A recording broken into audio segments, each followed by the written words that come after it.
The Victory Furnace has a tie with the Civil War, actually, although it didn't. It was out of production by the time the Civil War got started. One of the owners of the Victory Furnace was a hero of the Civil War, and his name was Alexander Hayes. During the Civil War, he is known for having ridden up down with the battalion colors or the flag at the Battle of Gettysburg in defiance of the Confederate forces. He will later pay for that with his life for his bravado in the later battle in the Civil War.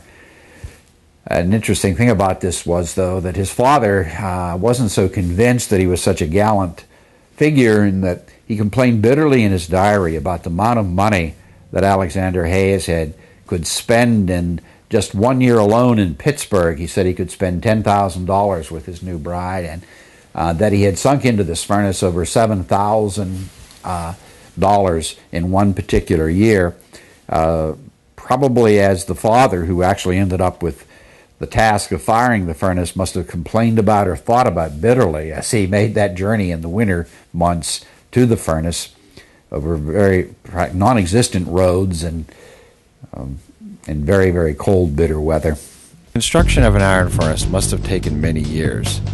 The iron masters would consider many things when selecting a location for their furnace.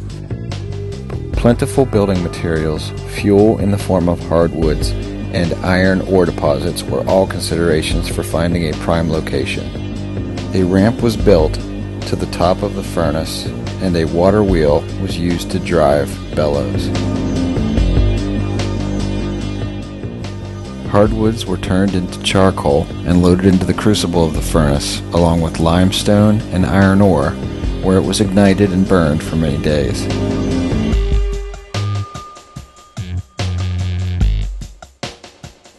Once the material was hot enough, sand molds were created and the liquid metal was poured. The finished product was dubbed pig iron because of the strong resemblance it had to a sow and her piglets.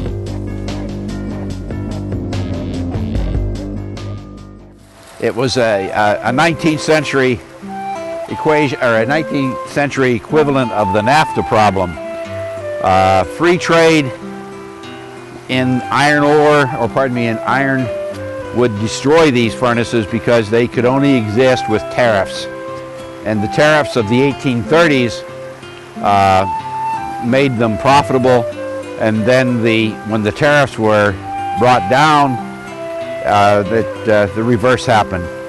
But this furnace is also a good example of why the industry ultimately failed in Venango County, because of the trees, which eventually would give way, and it was tremendous, very labor intensive, cutting all the tree wood that was necessary to manufacture the charcoal.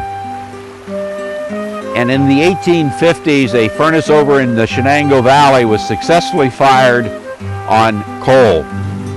That was the death knell for these furnaces, because there was no way that you could compete with coal, which was very abundant in the Venango Valley,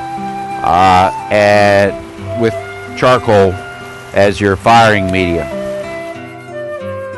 Although there were villages associated with some of these furnaces, for most of the furnaces that was not the case.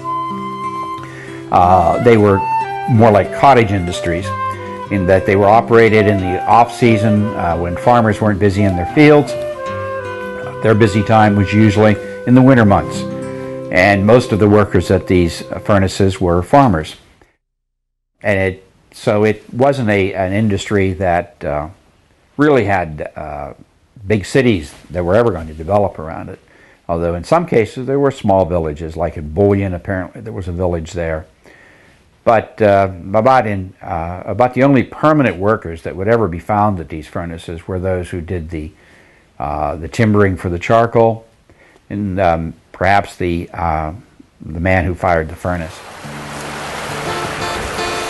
This is Victory Run, and it was apparently the access to the furnace when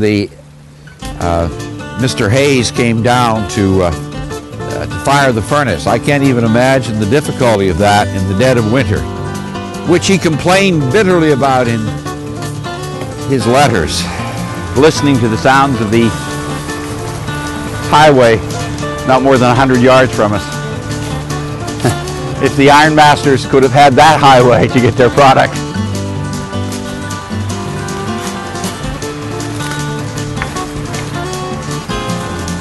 It's not hard to realize why this furnace has remained in such good shape. After you make that walk, you discover that it's quite a hike, obviously.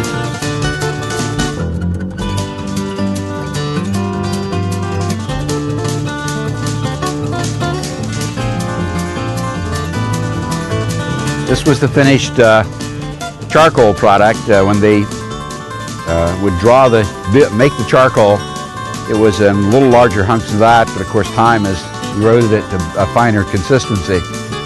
And this was what was brought in from the top to fire the furnace, so that the furnace would generate enough heat to melt the ore. Of course, this was what later replaced by coal, which is what brought these to an end. The question is always raised is, what should we do about these furnaces in the future? I'm suggesting maybe perhaps the best thing to do is nothing about these furnaces. They are a part of our past. We're making a good film record of them, and of course time will take their toll on them. It would be nice to think that we could make some kind of a tourist attraction out of them, but that's already been done in other parts of the state and nation on a very large scale. I think it's just simply nice to let them be. The remote ones are the ones that have survived. They make a nice weekend excursion. Maybe the best thing to do is to do nothing with them.